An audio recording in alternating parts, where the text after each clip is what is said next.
అర్హత లేకున్నా ప్రేమించావు, ఇది కేవలం నీ కృపయే. యోగ్యత లేకున్నా హెచ్చించావు, ఇది కేవలం నీ కృపయే. అర్హత లేకున్నా ప్రేమించావు, ఇది కేవలం నీ కృపయే.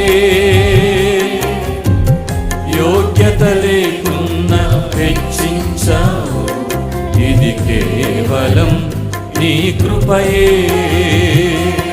కృపయే కృపయే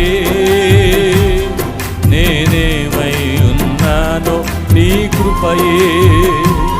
కృపయే కృపయే నే బ్రతికి ఉన్నా